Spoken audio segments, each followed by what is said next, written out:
Hi kids, it's Miss Patty from Wakanda Area Library, and this week's Take and Make craft is going to be sandcastle art. I have 3 different versions of a printout of a sandcastle, and you're gonna take it home and turn it into this. Every kit is gonna have some beautiful colored sand and just a couple little seashells, so just 2 per kit. Every kit is going to have a different color, and as a little bonus I had some little fish netting that has been sitting around. I'm not going to attach it to the kits because I do suggest this is going to be for a little bit older kids, just because it's really hard to work with the little tied up corners. So I'm just going to set this aside on the basket. I know usually I put everything in the kit.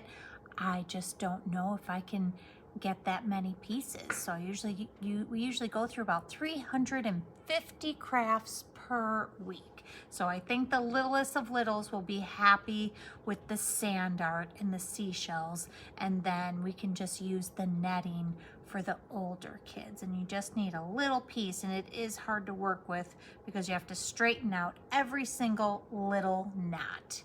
But why don't we get started with an example of what you can do with one at home. So I'm going to set this one aside, which is blue sand, and right now we're going to make one with some orange sand. And as you can tell, I decided to color this one first. So I think either way is a good option. So here is a little piece of netting. So I wanted you to see it unattached. So when you start cutting these, you really lose a lot of the knots. So you have to be really careful working with this.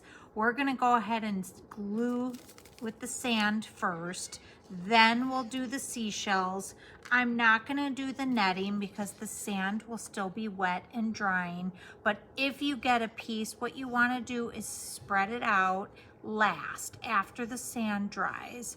And what I would suggest at each little knot, put a little dab of glue, and then you're gonna tape it around the back side after you decide where you want it. So it might be a little easier to play with before you add your sand art, and then just pull it off and set it aside. Be very careful with it, and then you can put it on later. So let's start with our sand, and you wanted to have a good working surface, right? If you don't have craft trays at home, even just some newspaper is good, because you are not going to want to waste any of this sand. Just this little bit, you're going to have enough to outline all of your castle. And on this one, I did some little extras afterwards. So I wasn't sure how much I was gonna need. So first I outlined the 2 castles and the shovel. Then I went back afterwards and I even made some waves. And I still had a tiny bit left. So a little bit of this sand goes a long way.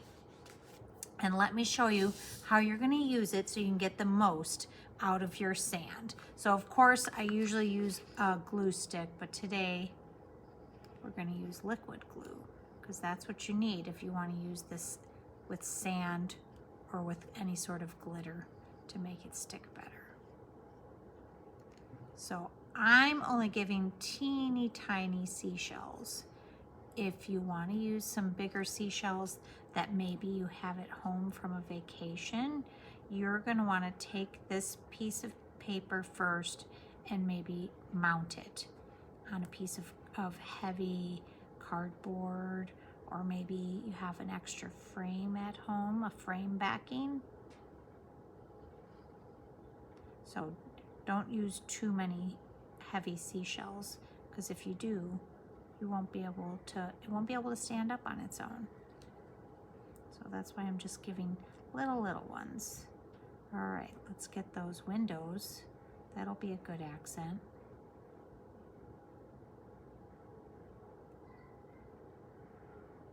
I was very careful in between there to kind of give some space. So be careful, go really slow with your glue. You don't want the lines to be too fat. So now we're down at the bottom with the sand. And now I'm gonna go over the water. So as soon as we're done gluing here, we're gonna wanna get our sand out and start sprinkling because you don't want the glue to dry up. I don't think it matters what color sand you have, it's gonna look good. Let's do a couple dots. And also, let's not forget, go for round one.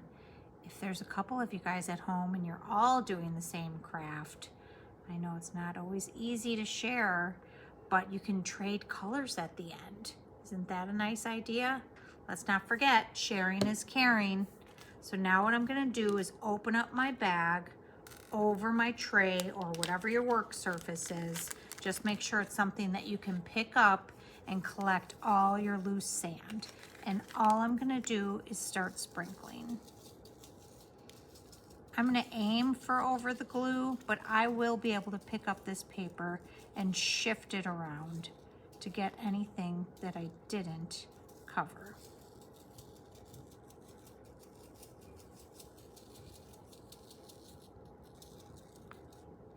Now I did everything this time, even around the extra water I made. So I will probably, I bet, end up using, I'll sprinkle the whole bag on.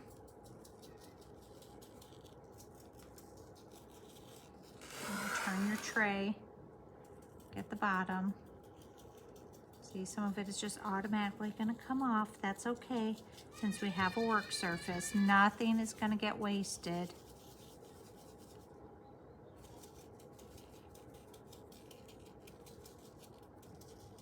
Okay, let's get that little bit right there. Okay, see, empty. Now let's pick this up, so put your hands underneath. Parents and little ones, you can do it together and just shake it around, right? Just kind of go side to side. Try to keep everything you can on there until you cover up all of your glue. Okay, so you can either dump it onto your tray. You can try to aim for the bag. I don't know, let's try. Ooh, maybe if you have two hands, I'm by myself. Okay, I conserved quite a bit of it. So look at all of that that was brought off. Now let's take it off. And what do we think? Do I need to add some extra glue anywhere? I see a couple spots that Miss Patty missed. How about right there at the bottom of the door and that outline? Sometimes I'm so excited just talking about the process. I can miss a couple pieces. That one, that one. How about I do like the dots on the sand. Do you like that? Let's go ahead and make some more there. Don't forget, if you have a sibling at home, maybe you want to share the supplies. That looks really good. So now go ahead, take your sand and dump it again. We're going to do the same process again, just focusing on any extra details you wanted to add.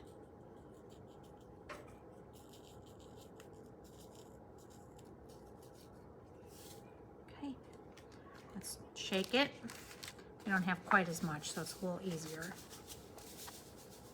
So any glue that you missed with the sand, when you do this, it'll catch the sand.